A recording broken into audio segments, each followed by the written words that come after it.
नमस्कार। चलिए आज एक ऐसी कहानी की दुनिया में चलते हैं जो दिल को छू लेती है। मुंशी प्रेमचंद की बूढ़ी काकी। ये कहानी सिर्फ एक बूढ़ी औरत की नहीं है, बिल्कुल नहीं। ये तो आप समझिए हमारे समाज का एक आईना है। इसमें लालच है, बेबसी है और इंसानियत की वो गहरी भावनाएं हैं जो हमें सोचने पर मजबूर कर देती हैं। तो कहानी शुरू होती है इस एक लाइन से। बुढ़ापा अक्सर बचपन का दौरे सानी हुआ करता है। सोचने वाली बात है ना? ये सिर्फ एक लाइन नहीं है, ये तो पूरी कहानी का, पूरी जिंदगी का सार है। मतलब उम्र का एक ऐसा मोड़ जहां इंसान फिर से बच्चा बन जाता है, बिल्कुल बेबस, दूसरों के रहमो करम पर। तो चलिए शुरुआत करते हैं। सबसे पहले मिलते हैं हमारी कहानी के मेन कैरेक्टर से, बूढ़ी काकी से। देखते हैं कि आखिर उनकी जिंदगी कैसी थी, वो किन हालातों में जी रही थी। देखिए, काकी की दुनिया एकदम सिमट चुकी थी। उनके हाथ, पैर, आंखें, सबने सबने जवाब दे दिया था। सोच के देखिए, अगर उनके पास कुछ बचा था ना, तो वो थी सिर्फ जीभ, उनकी टेस्ट की इंद्रिय। और बस इसी वजह से जब उन्हें खाना नहीं मिलता था, तो उनका दुख, उनका गुस्सा सब एक छोटे बच्चे की तरह जोर जोर से रोने में निकलता था। और कोई चारा ही नहीं था उनके पास। लेकिन एक मिनट, काकी हमेशा से ऐसी नहीं थी, बिल्कुल नहीं। एक टाइम था जब वो एक अमीर जायदाद की मालकिन थीं। उनका भरा पूरा परिवार था, पति थे, 7 बेटे थे। सोच सकते हैं? फिर उन्होंने अपनी सारी प्रॉपर्टी, अपनी पूरी जिंदगी की कमाई अपने भतीजे बुधराम के नाम कर दी। किस भरोसे पर? यही कि बुढ़ापे में वो उनका सहारा बनेगा। लेकिन वो सारे वादे, सारी कस्में सब हवा हो गए। और आज हालत ये थी कि काकी 2 वक्त की रोटी के लिए भी तरस रही थीं। तो इस घर में काकी के अलावा आखिर है कौन? चलिए मिलते हैं परिवार से। सबसे पहले है भतीजा बुधराम। वैसे तो आमतौर पर ठीक है, लेकिन जहां पैसे की बात आई, बस उसकी सारी अच्छाई गायब हो जाती है। फिर है उसकी पत्नी रूपा। उफ, गुस्सा तो उसकी नाक पर रहता है, लेकिन हाँ, दिल के कोने में कहीं भगवान का डर भी है। और इन सब के बीच एक छोटा सा कैरेक्टर है लाडली, उनकी बेटी। ये इस घर में वो अकेली है जिसके दिल में काकी के लिए सच्चा प्यार और हमदर्दी है। अच्छा, तो अब कहानी में आता है मेन टर्निंग पॉइंट। घर में एक बहुत बड़ी दावत रखी गई है और यही वो मौका है जहां काकी की भूख और परिवार वालों का असली चेहरा सबके सामने आ जाता है। जरा इमेजिन कीजिए वो सीन। घर में बुधराम के बड़े बेटे का तिलक है, जश्न का माहौल है, शोर शराबा है। और इन सब के बीच भट्टियों पर चढ़े हुए कड़ाहों से घी और मसालों की ऐसी खुशबू उठ रही है, पूरी हवा में बस गर्मा गर्म पूड़ियों की महक घुल गई है। और सिर्फ पूड़ियां ही नहीं, उसके साथ साथ एक बड़े से पतीले में मसालेदार तरकारी पक रही है। उसका महकता हुआ धुआं पूरे घर में फैल गया है।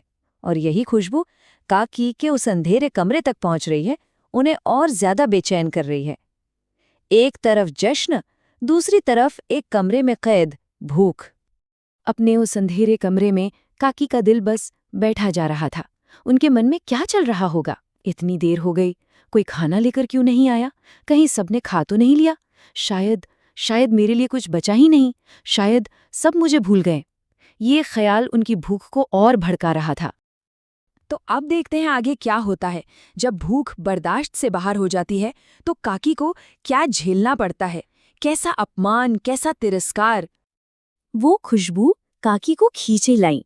वो अपने हाथों के बल जैसे तैसे रेंगती हुई अपने कमरे से बाहर आईं और चुपचाप, बिल्कुल शांति से उस कढ़ाई के पास जाकर बैठ गईं। बस एक छोटी सी उम्मीद थी मन में कि शायद कोई तरस खा ले, शायद कोई 2 पूरियां दे दे। लेकिन तभी रूपा की नजर उन पर पड़ जाती है और बस वो गुस्से से आग बबूला हो उठती है। चिल्लाती है, पेट है क्या आग का कुंड है? कोठरी में बैठे क्या दम घुटता था? अभी मेहमानों ने नहीं खाया, भगवान का भोग तक नहीं लगा और तुमसे सब्र नहीं हुआ? सिर्फ चिल्लाई नहीं, रूपा ने उन्हें दोनों हाथों से झिंझोड़कर, घसीटते हुए वापस उसी अंधेरी कोठरी में बंद कर दिया। और ये तो बस शुरुआत थी। लेकिन भूख ऐसी चीज है जो सब्र पर हावी हो जाती है। काकी ने फिर हिम्मत की। इस बार वो रेंगती हुई सीधे मेहमानों के बीच जा पहुंची, जहां सब खाना खा रहे थे। और ये देखकर बुधराम का पारा चढ़ गया। उसका गुस्सा फट पड़ा। उसने काकी को इतनी बेरहमी से उठाया और एक बेजान सामान की तरह वापस उस अंधेरे कमरे में ले जाकर पटक दिया। इस अंधेरे में, इस निराशा के बीच अचानक एक उम्मीद की किरण दिखती है, एक बच्चे की मासूमियत। और यही मासूमियत पूरी कहानी का रुख बदल देती है। ये मासूम दिल था लाडली का। उससे अपनी काकी का अपमान देखा नहीं गया। पता है उसने क्या किया? अपने हिस्से की जो पूरियां थी ना, वो खाई नहीं, उन्हें अपनी गुड़ियों के पिटारी में छिपा लिया। और फिर इंतजार करती रही। जब आधी रात को घर में सब सो गए तो वो चुपके से वो पूरियां लेकर काकी के कमरे में पहुंची। उस घुप अंधेरे में लाडली धीरे से फुसफुसाती है, काकी उठो, मैं पूरियां लाई हूं। सोच के देखिए, काकी के लिए ये आवाज एक मरहम जैसी थी। वो फौरन पहचान गई और उठकर बैठ गई। लाडली उन्हें अपनी गोद में बिठाती है और एक एक करके पूरियां खिलाती है।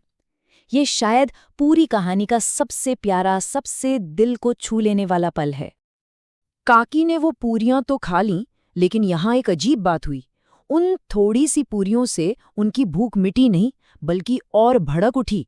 बिल्कुल वैसे जैसे हल्की सी बारिश के बाद गर्मी और बढ़ जाती है। उन्होंने लाडली से कहा, नहीं बेटी, पेट नहीं भरा, जा अपनी अम्मा से और मांग ला। और बस यहीं से कहानी अपने क्लाइमैक्स की तरफ बढ़ती है। अब कहानी उस मोड़ पर आ पहुंची है जो सच में रोंगटे खड़े कर देती है। एक ऐसा सच जहां भूख और बेबसी इंसान को उस मुकाम पर ले जाती है जिसकी हम कल्पना भी नहीं कर सकते। जब लाडली ने कहा कि वो और पूड़ियां नहीं ला सकती, तो काकी ने उसकी उंगली पकड़ी और कहा, मुझे वहां ले चलो जहां मेहमानों ने खाना खाया था। लाडली उन्हें ले गई और वहां झूठी पत्तलों के ढेर के पास बूढ़ी काकी उन गंदी फेंकी हुई पत्तलों से पूड़ियों के टुकड़े उठा उठाकर खाने लगी, अपनी भूख मिटाने लगी। और ठीक उसी वक्त रूपा की आंख खुल जाती है। वो देखती है लाडली बिस्तर पर नहीं है। मन में एक अजीब सी घबराहट होती है।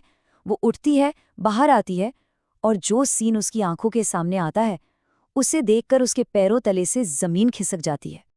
रूपा क्या देखती है कि बूढ़ी काकी, उसकी सास, जमीन पर बैठी झूठी पत्तलें चाट रही हैं, बस पूड़ियों के चंद टुकड़ों के लिए। ये देखकर रूपा का कलेजा कांप उठता है। उसे अचानक अपनी क्रूरता का, अपने पाप का एहसास होता है। उसे ऐसा लगता है जैसे जमीन रुक गई है और आसमान चक्कर खा रहा है। उसे लगता है कि उसके इस पाप की वजह से आज अनर्थ हो जाएगा। तो कहानी अब अपने अंजाम की तरफ बढ़ रही है। अब वक्त है पछतावा का, अपनी गलती सुधारने का। रूपा का दिल बदल चुका है और अब वो इस गलती का प्रायश्चित करना चाहती है। पछतावे की इस आग में जलती हुई रूपा सबसे पहले भगवान के सामने हाथ जोड़ती है, माफी मांगती है। फिर वो भागकर भंडार घर खोलती है, एक बड़ी सी थाली लेती है और उसमें दावत के सारे पकवान, पूरी, कचौड़ी, तरकारी, सब कुछ सजाती है। और उस थाली को लेकर सीधे काकी के पास पहुंचती है। रोते हुए उनके सामने थाली रखती है और कहती है, काकी उठो, भोजन कर लो, मुझसे आज बहुत बड़ी भूल हो गई। और यहीं कहानी खत्म होती है। काकी एक मासूम बच्चे की तरह सब कुछ भूलकर बड़े चाव से खाना खा रही हैं, और रूपा चुपचाप खड़ी उन्हें देख रही है। उसकी आंखों से आंसू बह रहे हैं। लेकिन ये कहानी हम सबके लिए एक बहुत बड़ा सवाल छोड़ जाती है। सवाल ये कि क्या एक पल का सच्चा पछतावा लंबे समय तक दिए गए दुख और जख्मों को भर सकता है? इसका जवाब शायद हम सबको अपने अंदर ही ढूंढना होगा।